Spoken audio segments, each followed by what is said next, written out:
Receptionist humiliates Clint Eastwood, not knowing he owns the hotel. Before we dive in, kindly hit the subscribe button and let us know where you're watching from in the comments. The grand lobby of the five-star hotel gleamed under the soft glow of crystal chandeliers, its marble floors polished to perfection. The scent of fresh flowers filled the air, blending with the distant notes of classical music playing softly in the background. Guests arrived in luxury cars, their designer luggage carried by attentive bellboys in crisp uniforms. Everything about the place screamed elegance and exclusivity. Behind the front desk stood a young receptionist, her posture straight, her expression carefully composed. She had worked here long enough to recognize wealth at a glance.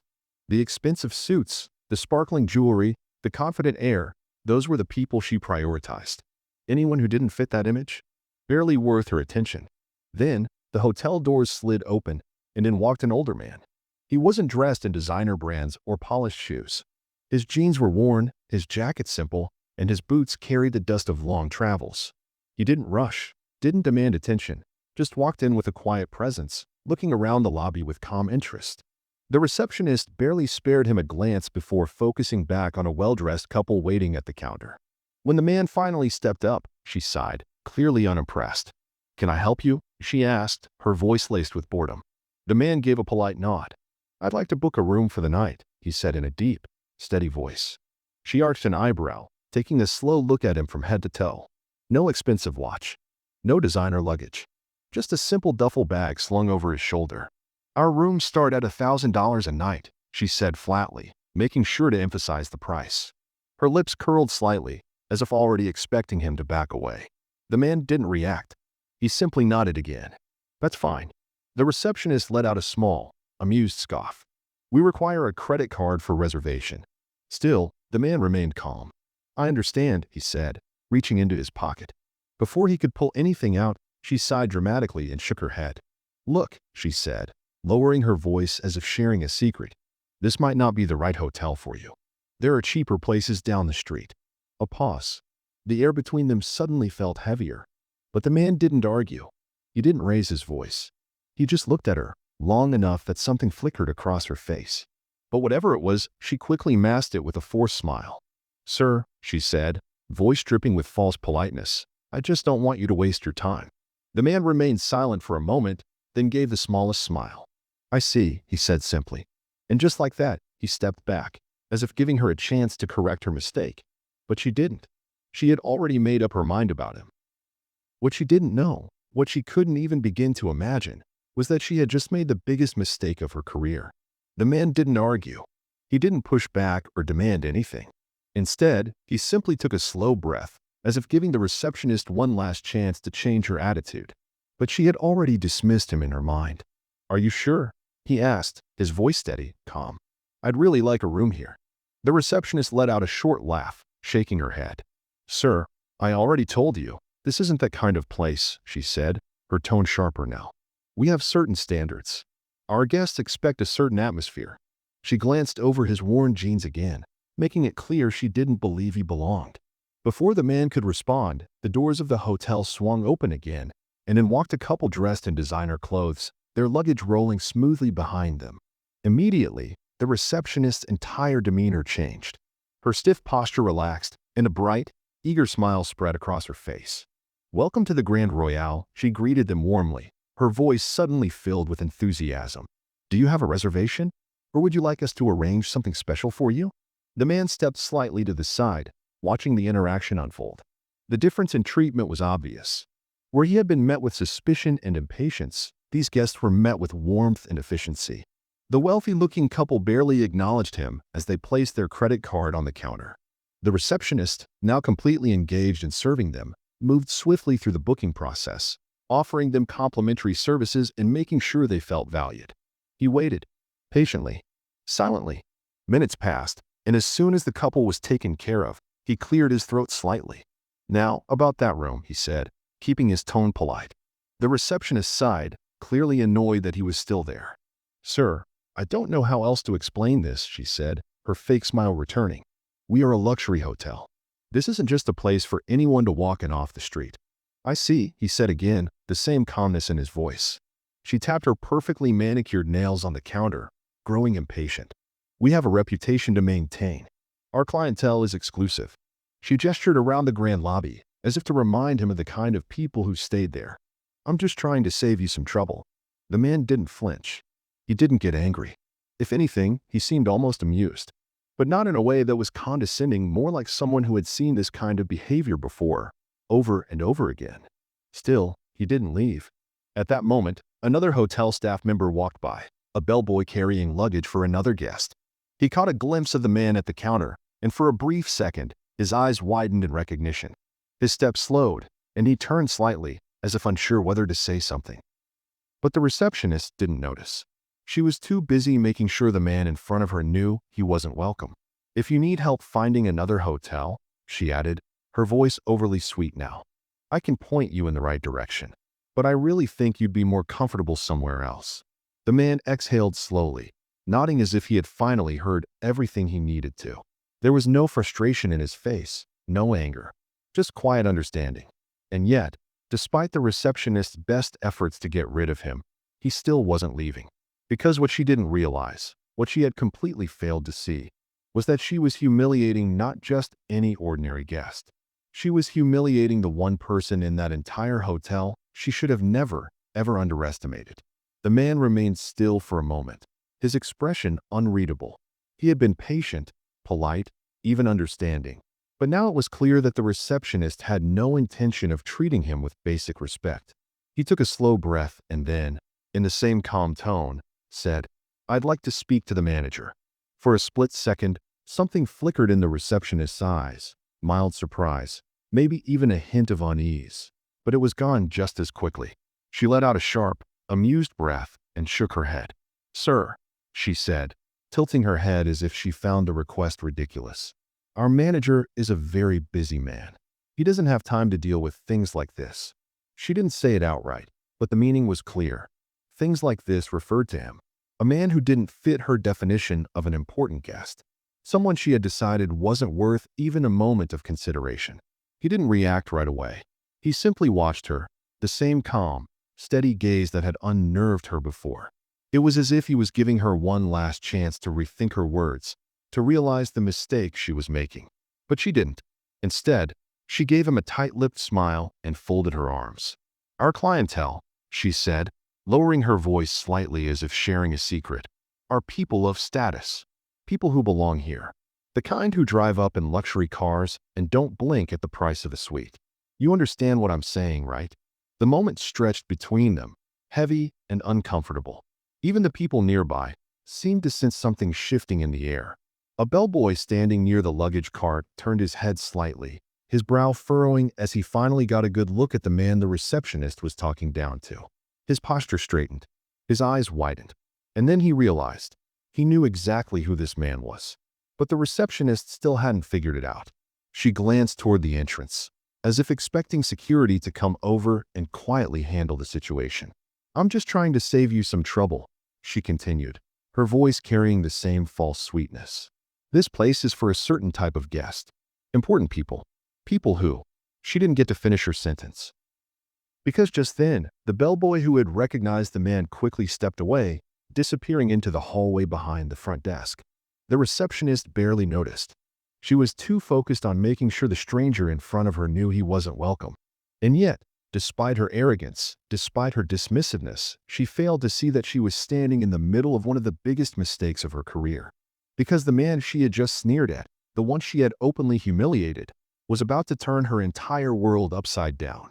The receptionist was still standing with her arms crossed, a smug expression on her face, when the soft sound of hurried footsteps echoed through the lobby. She barely paid attention at first, convinced that the man in front of her was finally about to leave after realizing he didn't belong. But then she noticed something odd. The bellboy who had disappeared earlier had returned, and he wasn't alone. A tall man in a tailored suit walked beside him, his stride quick and purposeful. His presence alone commanded attention, and as soon as the other staff members caught sight of him, they straightened up, suddenly more alert.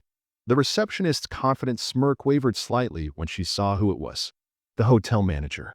The man's sharp eyes scanned the room until they landed on the casually dressed guest at the front desk. The moment he saw him, he stopped in his tracks, his entire expression shifting from authority to shock. His lips parted slightly as if he couldn't believe what he was seeing.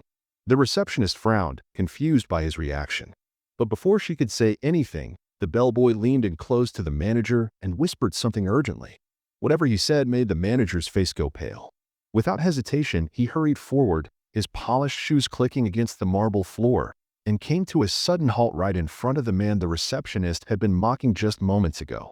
The receptionist watched, still baffled, as her boss, her usually composed, strict boss, did something she had never seen him do before.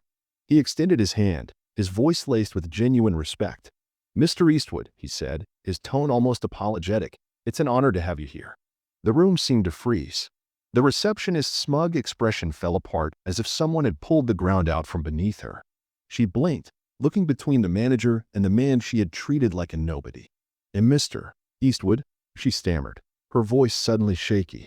The casually dressed man, Clint Eastwood, finally broke his silence. He didn't gloat. He didn't smirk or throw her rude words back in her face. Instead, he simply gave the manager a polite nod. "I was hoping to get a room," he said evenly.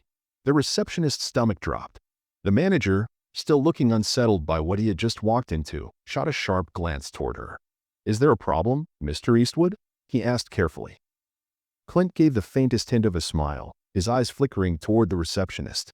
"Well," he said, "I was just informed that this hotel is only for important people." The words sent a cold chill down the receptionist's spine. She swallowed hard, realizing that every single thing she had said before now sounded absolutely ridiculous. The manager's face hardened. "I see," he said, his voice carrying the weight of disappointment. He turned to the receptionist, his sharp gaze locking onto her. "Do you have any idea who you were speaking to?" She opened her mouth, then closed it again, unable to form an answer. Her hands trembled slightly, and her once confident posture had crumbled into one of pure panic. Clint let out a slow breath, then finally put an end to her suffering. "I own this hotel," he said simply. The words hit like a thunderclap. The receptionist's breath caught in her throat. The same man she had looked down on, sneered at, and dismissed as unimportant was the very person who owned everything around her. The chandeliers, the marble floors, the grand entrance she had been so proud of, all of it belonged to him. The color drained from her face as reality crashed down on her. She had just humiliated the owner of the hotel she worked at, and now there was nothing she could do to take it back. The receptionist's mouth opened and closed, but no words came out. Her mind raced, searching for something, anything, to fix the situation, but there was no undoing what had just happened. The very man she had treated like an outsider, the one she had openly humiliated, owned the very hotel she worked at. Her hands trembled as she forced a nervous smile, her voice suddenly small and shaky. "And Mr. Eastwood," she stammered, trying to recover. I didn't realize. I had no idea." Clint didn't say anything at first. He simply watched her, his expression calm but unreadable. The silence stretched, making her panic grow worse. She knew everyone in the lobby was watching now, other staff members, the guests she had so eagerly prioritized over him. The weight of their judgment pressed down on her, suffocating. I'm so sorry," she blurted out, her voice high-pitched with desperation. "I didn't mean any disrespect. I thought." Clint raised a hand slightly, cutting her off. She fell silent immediately, her heart pounding in her chest. "You thought I wasn't important enough to be here," he said, his voice steady, each word sinking deep. The receptionist swallowed hard, her face burning with shame. "I didn't know who you were," she whispered. Clint nodded slowly. "That's the problem," he said. "You shouldn't treat people based on who they are, or who you think they are." The words hit harder than any angry outburst ever could. The receptionist's legs felt weak beneath her. She knew she had ruined everything. The hotel manager stepped forward, his face grim. "Mr. Eastwood," he said carefully, "what would you like us to do?" The receptionist turned to Clint, her eyes pleading. "Please, I'll do better. I swear. Just give me one chance." Clint considered her for a long moment. Then, with the same quiet authority he had carried all along, he made his decision. "Let her go," he said simply. The receptionist's breath caught in her throat. "No, please, But it was done. The manager nodded firmly. "Understood, Mr. Eastwood." And just like that, the woman who had spent the day judging others now found herself on the other side, powerless, humiliated, and completely alone. The receptionist stood frozen, her world crashing down around her. The weight of her mistake was unbearable, but there was nothing left to say. No excuse would change what had happened. No desperate plea would undo the damage. She had judged a man based on his appearance, treated him with arrogance, and now she was paying the price. Clint took one last look at her, his expression unreadable. Then, in that same calm voice, he spoke. "Let this be a lesson," he said.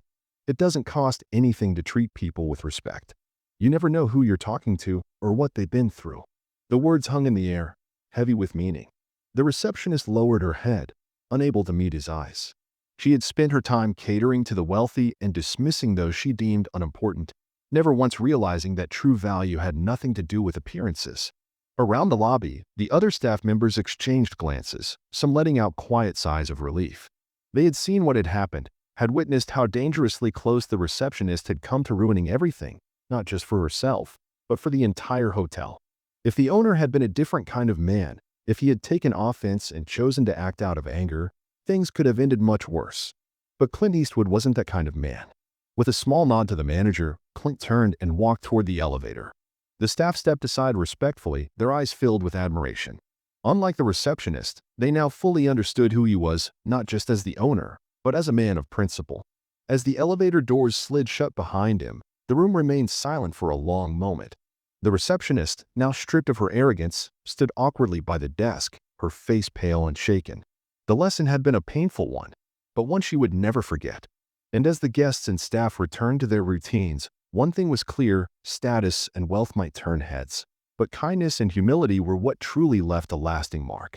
And that's the biggest lesson from this story. Never judge someone by their appearance, clothes, or status. True respect is earned by treating others with kindness, and a truly great person is one who doesn't look down on others. If you enjoyed this story, make sure to like, share, and subscribe to our channel so you don't miss more interesting stories like this. Your support motivates us to create even better content.